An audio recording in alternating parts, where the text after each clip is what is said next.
Sa daming denominasyon ngayon ng Kristyanismo, bakit Baptist? Sa video na ito, busisihin nating mabuti kung bakit Baptist. Maraming nag-aakala ngayon na ang Baptist ay isang protestante. Pero ang katotohanan, ang Baptist kailanman ay hindi kabilang sa mga protestante na lumabas sa simbahang Romano-Katoliko dahil ang mga Baptist ay umiral na bago pa nagkaroon ng reformasyon.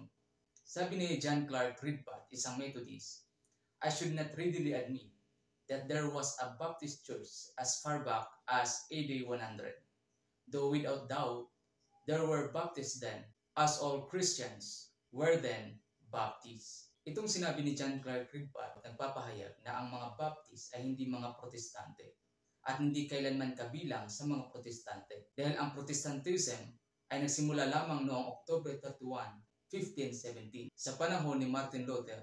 Sila itong mga umaklas sa pananampalatayang Romano-Katoliko. Pero hindi naging kabahagi rito ang mga Baptist. Pinatotohanan ito ni Professor Don Kahn of the Department of Greek and Latin, University of Louisiana. Baptists do not, as most Protestant denominations, date their origin from the Reformation of 1520. By means of that great movement, they were brought out of comparative obscurity into proponent notice. They did not, however, originate with the Reformation, for long before Luther lived, long before the Catholic Church itself was known, Baptists and Baptist churches flourished in Europe, Asia, and Africa. Hindi tayo protestante, hindi tayo bunga ng Reformasyon, at hindi tayo nag-aklas sa pananampalatayang Romano-Katoliko, kundi tayo ang bunga ng Iglesyang itinayo ng Panginoong Hesukristo. Ang sabi ni Isaac Newton, the Baptists are the only known body of Christians that has not symbolized with the Church of Rome. Ang pagsasabi na the Baptists are the only known body of Christians ay nangangahulugan na ang Baptist ay ang true New Testament Church of Christ. Sa madaling salita, tayo ang katawan at iglesia ng Panginoong Hesukristo. Ang sabi sa Ephesians 5:23, even as Christ is the head of the church and He is the Savior of the body. Sa Colossians 1 verse 24, ang body of Christ is the church, which is behind of the afflictions of Christ in my flesh, for His body's sake, which is the church. Now, the question is, why Baptist? Maliban sa maraming nag-aakala na ang Baptist ay isang protestante, marami ring nag-aakala na ito ay isang relihiyon or denominasyon. Dahil marami nang nagtatag ng sariling religious group, kaya nagkaroon tayo ng batas upang irehistro ang mga religious group sa sect para sa pagkakilanlan. Pero hindi ito mandatory. Ganun pa man, ang Iglesia ni Cristo umiral na bago pa man umiral ang batas na ito. At ang Iglesia ng Panginoon, hindi under sa authority ng gobyerno. Hindi gobyerno ang nagbigay ng authority para mabuo ang Iglesia ng tinubos ni Cristo, kundi ang Panginoon mismo. Ano nga ba ang Baptist? Number 1, Baptist is an authority. Ang Baptist ay hindi apelyido ni Juan, kundi isang authority na ibinigay ng Diyos sa kanya. Kaya tinawag siyang John the Baptist. Binigyan siya ng Diyos ng authority para magbautismo sa Matthew chapter 3 verse 1 to 6. At siya pa nga mismo ang nagbautismo sa ating Panginoon sa Matthew chapter 3 verse 13 to 16. Pagkatapos mabautismuhan ng Panginoon, siya ay nag-fasting. After niya mag-fasting ng 40 days and 40 nights, nangaral siya at hindi lang yan, siya din ay nagbabautismo. After these things came Jesus and His disciples into the land of Judea, and there He tarried with them and baptized.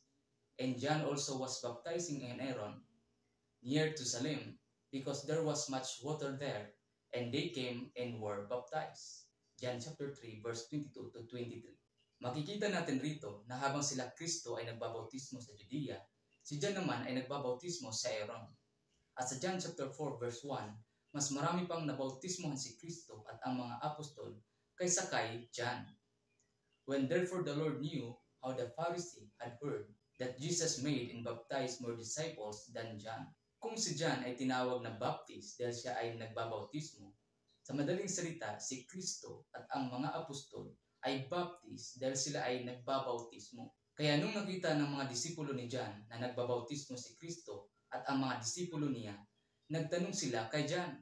Then there arose a question between some of John's disciples and the Jew about purifying, and they came unto John and said unto him, Rabbi, He that was with thee beyond Jordan, to whom thou bearest witness, behold, the same baptizeth, and all men come to him. At ito ang sagot ni John sa kanila. A man can receive nothing except it be given from heaven. Ang gusto iparating ni John rito, na maging ang Panginoon at ang mga apostol ay may authority rin naman to baptize newly believers dahil ibinigay ng Ama kay Kristo ang lahat ng authority. Sa John chapter 3 verse 35, the Father loveth the Son and hath given all things into His hand. Number 2, baptism is an identity. Bago umakyat si Kristo sa langit at umupo sa kanan ng Ama, siya ay nagbigay ng authority sa iglesia to preach the gospel, to baptize newly believers, and to teach them to observe all things. Kaya sa Book of Acts, binaptismuhan ng mga apostol ang mga nagsisampalataya sa ating Panginoon. Libo-libong kaluluwa ang naligtas sa pamamagitan ng pananampalataya, libo-libo ang naidagdag sa lokal na iglesia sa pamamagitan ng tubig bautismo. Sa madaling salita, naging identity na sa atin ang pagbabautismo dahil kasama yan sa authority na ibinigay ng Panginoon. Kahit si Apostol Pablo mismo ay nagbautismo sa ilang mga nagsisampalataya during his ministry. Therefore, the Church of Christ is identified as Baptist. Number 3, Baptist is a perpetuity. Ang sabi ng Panginoon, kahit ang pintuan ng Hades ay hindi makapanaig laban sa kanyang iglesyang itinayo. Sa madaling salita, sa kabila ng pag-uusig, ang iglesia ay magpapatuloy dahil ang sabi ng Panginoon, ako ay sumainyo palagi hanggang sa katapusan ng mundo. Sa haba ng panahon mula sa panahon ni Kristo, marami nang nabuong denominasyon, marami nang gumamit sa pangalan ng Panginoon for blasphemy, pero ang mga Baptist ay nagpapatuloy hanggang ngayon dahil there will always be a remnant of God for the perpetual preaching of the gospel, the power of God unto salvation through faith. Ang sabi ni Cardinal Hosius, President of the Council of Trent, were it not that the Baptists have been grievously tormented and cut off with the knife during the past 1200 years, they would swarm in greater number than all the reformers. Binigyan ng distinction ni Cardinal Hosius ang Baptist at Reformers.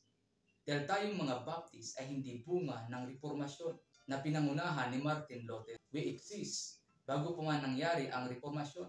At sinabi pa ni Cardinal Hosius, were it not that the Baptists have been grievously tormented and cut off with the knife during the past 1200 years. The Baptist is the most persecuted Christian group in Christianity. Sabi ng Panginoon sa Matthew 24 verse 9, then shall they deliver you up to be afflicted, and shall kill you, and ye shall be hated of all nations for my name's sake. Hindi maitatanggi ng Roman Catholic at ilang Protestante na pinag-uusig nila ang mga Baptist. The Baptists were persecuted by the Catholic Church and they were martyred. Martin Luther and John Calvin, though themselves persecuted by Catholics, yet persecuted the Baptists. Kung si John ay Baptist dahil nagbabautismo at ang mga apostol ay mga Baptist dahil nagbabautismo, lahat ba ng membro ng Baptist Church ay nagbabautismo para matawag na Baptist? Ang katawan ni Kristo, ang Iglesia, ay kinasangkapan ng mga mananampalatayang ligtas ni Kristo. At ang bawat mananampalatayang ito ay may iba-ibang tungkulin sa katawan, pero iisa ang niluluwalhati. Sa 1 Corinthians chapter 12 verse 27 to 31, kung ano ang ginawa ng isang miyembro para sa Diyos, ibibilang yun sa gawa or function ng Iglesia dahil nasa iisang katawan lang tayo. For example, sa John chapter 3 verse 22, si Kristo at ang mga apostol ay nagbabautismo. Pero kapag lilinawin natin sa John chapter 4 verse 1 to 2, hindi naman talaga kasama si Kristo sa mga nagbautismo, kundi ang kanyang mga disipulo lamang. When therefore the Lord knew how the Pharisees had heard that Jesus made and baptized more disciples than John, verse number 2, though Jesus himself baptized not, but his disciples. Pero bakit naibilang si Kristo sa mga nagbautismo? Dahil nasa kanya ang authority ayon sa John chapter 3 verse 35. At dahil binigyan ni Kristo ng authority ang iglesia or ang katawan to baptize sa Matthew 28 verse 19, may authority ngayon ang iglesia na pipili kung sino ang maaaring magbautismo. Kaya kung nagbabautismo man ang isang miyembro or hindi sa loob ng iglesia, siya ay mananatiling Baptist dahil kabilang siya sa katawan ni Kristo na binigyang authority ng Panginoon to baptize. Bakit ang Baptist ay maituturing na New Testament Church of Christ? Ang totoong iglesia ng Panginoon ay hindi nakabase sa pangalan ng denominasyon, relihiyon at sekta, kundi nakabase sa mga doktrina. Kahit ang pangalan ng sekta ay mababasa sa Biblia, ngunit ang aral naman ay malayo sa itinuturo ng Panginoon. Yan ay huwad at hindi dapat paniniwalaan. Ang isang katangian ng totoong iglesia ay ligtas. Remember sa sinabi ng Panginoon, even the gates of hell shall not prevail against it. At sa John chapter 10 verse 28, and I give unto them eternal life, and they shall never perish, neither shall any man pluck them out of my hand. Sa verse 29, and no man is able to pluck them out of my Father's hand. Ang baptist ay nagtuturo ng tiyak na kaligtasan sapagkat ang kaligtasang ginawa ni Kristo ay tiyak. At dahil tiyak ang kaligtasan kay Kristo, nararapat lamang na ang bawat nagsisampalataya ay may tiyak na kaligtasan. Bakit ligtas ang iglesia? Dahil ang iglesia ay tinubos ni Kristo. Sa madaling salita, ang iglesia ay kinasangkapan ng mga mananampalatayang ligtas. Dahil kung ang isang samahan ay hindi kinasangkapan ng mga mananampalatayang ligtas, paano nila maaakay ang mga tao tungo sa kaligtasan kung sila mismo ay hindi nakatitiyak sa kanilang kaligtasan? Pareho silang lahat mapapahamak, sabi ng Panginoon sa Matthew 15 verse 14, let them alone. They be blind leaders of the blind, and if the blind lead the blind, both shall fall into the ditch. Tayong mga Baptist ay nangangaral na the Bible is inspired and preserved word of God, and we believe that this is the only rule of faith and practice. Naniniwala tayo na ang ginawa ng Panginoon sa krus ng Kalbaryo ay sapat na sa ikaliligtas ng mga nagsisampalataya. At sa pamamagitan nito, nagkaroon tayo ng tiyak na kaligtasan. We also preach the deity of Christ and of the Trinity because the Bible forces us to believe it. Also, we are waiting for the blessed hope of the second coming of Jesus Christ to take us to be with Him for eternity. Note, not all churches who call themselves Baptists are true New Testament churches. Bakit? Dahil maraming mga churches kung kailan lumaki ang gawain, doon nagbago at lumiko sa pangangaral. Marami ng mga aposte at sa kailang pag-alis sa pananampalataya, dala-dala pa rin nila sa kailang bagong grupo ang pangalang Baptist. Marami ng churches na naniniwalang ang Biblia ay hindi inspired by God. At ang nakakatakot, nagtuturo pa sila na ang Biblia ay maraming mali. Hindi tungkulin ng Kristiyano or pastor na ikurik ang Biblia, kundi ang tungkulin natin ay magpasakop sa Biblia. Are Baptist churches the only churches of Christ? Mayroon akong ilang mga kilala na kahit hindi Baptist ang pangalan ng grupo nila, pero they adhere to the Baptist doctrine. Hindi Baptist ang pangalan ng denominasyon nila, pero pinagtatanggol nila ang tamang pananampalataya, gaya ng ating ipinapangaral. As Baptist, I also consider them as true churches of Jesus Christ. Dahil hindi naman nakabase sa pangalan ng relihiyon, denominasyon, at fellowship ang iglesia ni Kristo, kundi sa tamang pangangaral ng Biblia. Hindi natin pwede limitahan ang pagliligtas at paggamit ng Diyos. Dahil kilala ng Diyos kung sino ang tunay na sa Kanya. Ito ang sabi sa Luke chapter 9, verse 49 to 50. Sinabi ni Juan, Panginoon, nakakita kami ng isang taong nagpalayas ng mga demonyo sa iyong pangalan. Pinagbawalan po namin siya sapagkat hindi natin siya kasamahan. Ngunit sinabi ni Jesus, huwag ninyo siyang pagbawalan sapagkat ang hindi laban sa atin ay kakampi natin. Kaya kung may mga nangangaral, kahit hindi naman Baptist ang pangalan ng grupo, pero tama naman ang pinapangaral, huwag natin silang ituturing na kalaban. Sa halip, purihin natin ang Diyos dahil may mga katuwang tayo sa pangangaral ng kaligtasan. At yan naman ang nais natin, na ang mga tao ay makarinig at makatanggap ng kaligtasan. Huwag tayong masyadong palalo sa pangalan ng Panginoon dahil hindi naman ang pagiging Baptist ang nakakapagligtas sa atin, kundi naligtas tayo sa kanyang habag at biyaya.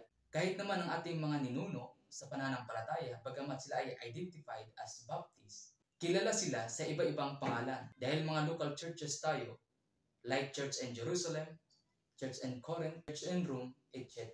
Those are local churches of Christ.